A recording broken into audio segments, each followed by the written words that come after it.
Silver and gold both had positive weeks in price action and macroeconomic news. The spot price for silver is closing the week around $15.50 an ounce, while gold spot price is closing around 1,315 fiat US dollars per troy ounce. The palladium spot price again hit fresh all-time record price highs, eclipsing the $1,600 per ounce mark on a number of days this week. Looks like there's been some profit taking and shorts winning over it by the end. We're just below $1,600 an ounce. Platinum remains floundering around the $850 an ounce range to close the week. Much of this week's small precious metals related price rally could be attributed to the fact that the private Federal Reserve announced this past Wednesday that they'll not be executing any more interest rate hikes for the remainder of the year. That announcement comes only 3 months after they said 2 rate hikes would be appropriate for the year 2019. Perhaps within our lifetimes, we will never again see real interest rates above true price inflation. That being said, precious metals tend to perform well in negative real interest rate environments. News today is it appears President Trump is now moving to appoint conservative commentator Stephen Moore to a vacant Federal Reserve governor position.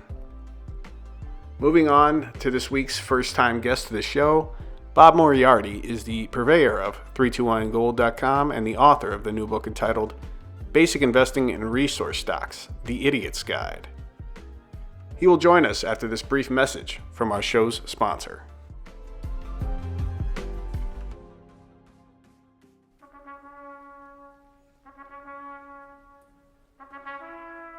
For a limited time, the Austrian Mint and SD Bullion are offering you a Silver Philharmonic Buy 19, Get 1 Free Coin deal. Officially issued by this storied 825-year-old European bullion mint.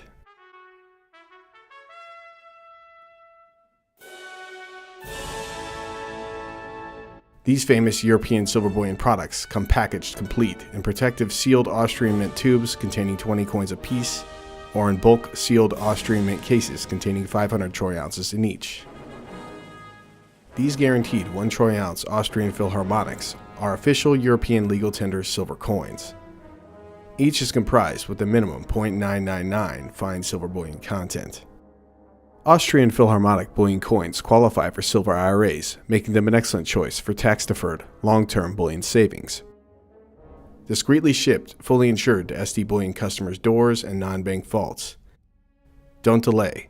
This free silver Austrian Philharmonic bullion coin deal will end soon. Welcome to this week's Metals and Markets Wrap. I'm your host, James Anderson of SD Bullion. With us this week, first-time guest of the podcast, Mr. Bob Moriarty, author of a recently published book called Basic Investing in Resource Stocks, The Idiot's Guide. Bob, thanks for coming on the show. Well, it's a pleasure to be here. Thank you. Bob, in your most recently published book, you make a pretty bold statement by saying we're starting the most significant financial collapse in all of world history. So you're saying that this is the most significant collapse we've ever seen, and also it's starting right now. Can you give our listeners a bit more detail of what you're thinking? Actually, it's not starting now. It's been going on for some time. There were a lot of people who believed that the crash was going to happen in 2008. I personally believe the central banks did exactly the wrong thing, and they pumped up the banking system, and all that did is accelerate the transfer of wealth to the 1%. But we're seeing a combination of events all over the world. We are in the crash. What are some of the current events that lead you to believe we're in the crash right now? Okay, now I'm presuming you're an American, correct? Yeah, I'm a U.S. citizen, yes. Okay, take a stab. How many Americans do you think are behind 90 days or more in their automobile payments? Well, I know from Fred charts it's growing, but I'm not sure of the exact number. What is the number, Bob? I don't know how many loans there are, but there's probably 75, 80, maybe 100 million.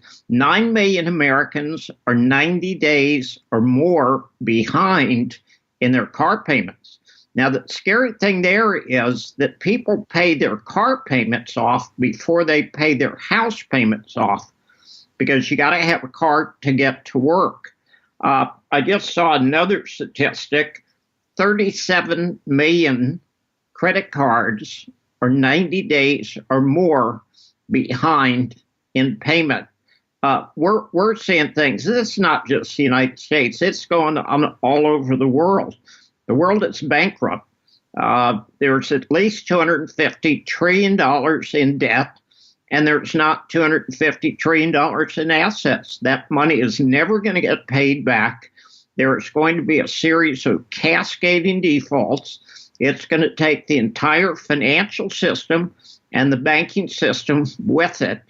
And that's actually not a big deal, okay? That's that many times before in history, but we need to come out of it, and we need to go back to economic sanity. If Americans look around, the Congresswoman from New York, AOC, Miss Cortez, believes the three branches of government are the president, the House of Representatives, and the Senate. Now, if you were taking an 8th grade civics course, you would flunk the course. And she's saying, what we really need to do, we need to rebuild every building in the United States. We need free medical care. We need free college. And we need to shove corks up the butts of every cow. We have gone totally, utterly insane, and we need to go back to sanity. What would going back to sanity look like in your mind? Well, it's interesting. That's a really good question. I am actually not a gold bug. I don't worship gold. I don't have an altar in my house and get on my hands and knees every night. Gold is a commodity that has other functions. It is an excellent insurance policy against chaos, and it is a store of value. We're going to have a situation where $250 trillion worth of used toilet paper is going to be exchanged for something else. And I would far rather have an ounce of gold in my hand or a bar of silver than a $100,000 T-bill. We know there's going to be a default. There is mathematically no other choice. Many Federal Reserve and federal government apologists often point to the fact that critics of growing U.S. national debt have been around since the late 1960s or even well before. Why do you think growing national debt's a pressing issue right now instead of one which we could put off for another coming decade or two? If you get a balloon, if I send you a balloon and you start blowing into it, what is the end result? It'll pop. Okay. I don't know when it's going to pop. I don't know how big the balloon is. I just know mathematically, if you got a balloon and you blow into it, sooner or later it's going to pop. Now, the strange thing is, and people were talking about the national debt and going up $1 trillion a year under Obama, and they were in a panic over that. And it looks like it's going to go up 2.2 or 2.3 trillion a year under Donald Trump. We're in Never Never Land. Okay. Now, currencies survive until they don't. And we're doing things, it's the end of empire, where we're fighting a bunch of wars that we can't possibly afford. We have already bankrupted ourselves. We know that there's $200 trillion in unfunded liabilities that the United States government is going to face over the next 50 years. And this is on an economy of $17 trillion a year. So mathematically, the balloon's going to pop. We don't know exactly when, but I'm seeing things that tells me it's going to be fairly soon. You do often talk about gold in your most recent book, but of course you just said you're not a gold bug per se. So, I mean, throughout history, gold's been a good way to protect one's wealth through uncertain economic downturns. It seems you're currently in favor of an investment tactic to preserve what you have as opposed to speculating for capital gains or profits. So how might people better prepare for what's coming? Well, the funny thing is, and you just hit on it right there, gold's an insurance policy. Now, if you drive home and you pull into your driveway and your house is burning down, and a guy comes up to you and says, I'm an insurance agent, would you like to have insurance on your house? I'd say, sign me up. Okay. Do you take credit cards? When your house is burning down you need an insurance policy. Now, if you got any sense, you get insurance before it starts burning down. But we know, and I mean, that's not my opinion. I'm not some goofy white-haired old fart who's coming up with some wild-haired opinion. Anybody that can count can realize the world is bankrupt. It's not just the United States. The world is bankrupt. Europe cannot handle 0% interest rates. They have turned around, and now they're saying we need to print more money. If you print more money, you're going to create more inflation. If you create more inflation, you're going to destroy the value of the currency until finally someday somebody says, we don't want your used toilet paper. Now, when people talk about precious metals investing, there are the obvious two monetary precious metals, silver and gold. But there's also palladium and platinum. Which do you think might be best in uncertain times? Which is cheapest? And, well, at this moment in time, which do you think are? Well, here's what's funny. You know, you tell me, you're in the business. What's the cheapest precious metal in relative terms? Well, if we look at, say, the gold-silver ratio, we're in the mid-80s, and that's on the higher side in historic terms. And you talk about this in your book, of course. But also platinum, it's not been this cheap versus gold for over like 110 years or so. See? What I try to do in the book, and I think I'm fairly successful at it, I'm not trying to preach to people. I'm trying to show them that if they will ask themselves the right question, ordinary people have enough information to make intelligent investment decisions. What I do point out, and that's very important because to the best of my knowledge, nobody else says this, you should buy things when they're cheap and you should sell them when they're expensive. And everybody wants to make it more complicated than that, but you don't need to.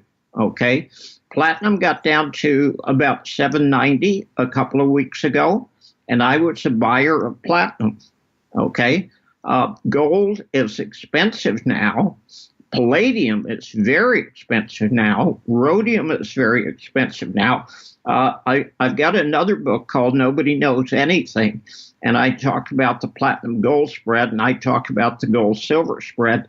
If that's all you ever did, you could retire. If you sold gold at 86 to 1 and bought silver and then reversed the trade when it got down to 35 or 45 to 1, that trade comes up once every 3 or 4 years, but it's immensely profitable. And the beauty of it is you don't care about the relative price. Well, you care about the relative price between the commodities, but you don't care about the absolute price. You talk in your book, Bob, about how some 85 to 95% of investors, they kind of get it wrong often, and they don't invest all that well. Why do you think this is so? Well, because everybody wants to be heard. If you've ever seen 40 or 50 sheep in a field, or you've seen a flock of birds overhead, or a school of fish, they do everything in unison. One sheep will look up and take a sniff, and all of a sudden start hoofing it for the fence, and all of a sudden all of them are doing that. By nature, we want the protection of the herd, but what you get is you get situations like late 2017, where people were rushing into Bitcoin. And I pointed out that it was a bubble and it was going to blow up, and that it was a top in December of 2017, and $650 billion disappeared. Investors have to be contrarian. You also write in your book how it's really important not to listen to experts. Why do you make this argument, Bob? Okay, there's two different examples in the latest book. One of the examples was in 2011, somebody went out and they interviewed everybody in the gold business who had an opinion and said, how high is gold going? And I believe the number was, I think there were 145 people. Actually, there was 146 people that they asked, and 145 people had an opinion, and every single one of them was wrong. And the only person who wasn't wrong was the person who said, I'm not smart enough to guess the price, and it's a fool's game to even ask. And that actually would be me. There's another example in there where somebody went out and asked stock market advisors what's going to happen to the stock market in 2018. And people agreed that the stock market was going to go up 6%. And in fact, it went down 6%. The experts are always wrong because mathematically they have to be wrong. It's a Delphi poll. And in a Delphi poll, if you're measuring something that is objective, it's very accurate. And if you're measuring something that's subjective, it's always dead wrong. When we look at the precious metals investment options, there's obviously physical bullion people can buy and take direct ownership of. And then there's also speculative bets people can make in precious metal mining companies or in streaming companies. What do you think of the pros and cons between the two options? Well, there's every person's financial situation is different, and they should look at the variations of investments that are possible, how much money they've got, how much risk they assume. I believe that, first of all, and I'm absolute about this, and I've been absolute about this for 20 years, everybody should have some physical metal of any one of the 5 variations that they can actually put their hands on. That is not an investment. It is not speculation. That is an insurance policy. I would be extremely careful or unhappy if I couldn't put my hands on some silver rounds or some gold ounces or something like that. Once you get past that, there's all kinds of alternatives. Now, you brought up the streaming companies, and that's a good idea. There's the pure exploration companies, and that's a good idea. There's the production companies, and that's a good idea. There are the mutual funds, and that's a good idea. And it's some combination of that for each person. I don't have a formula that I could tell somebody you should do this and this and this and this and this. What I do is I try to show people the various alternatives. What I also try to do is show the flaws, including fatal flaws. So let me point something out to you that I point out in the book. From 1996 until 2001, it didn't make any difference what mining company you invested in. Every single one went down. And from 2001 to 2008, they all went up. From 2009 until 2011, okay? Well, it crashed in 2008, but in 2009, 2011, it went up. 2011, 2015, they all went down. So actually, the state of the market is probably more important than the specific investment that you make.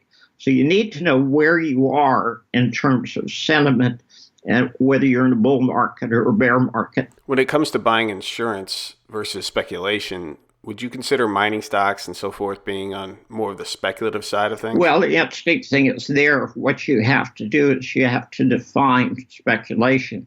If you put money in the bank now at 0% interest, you're speculating, okay? If you put money in a utility or a railroad or a steel company, these used to be the companies that we call for widows and orphans, okay?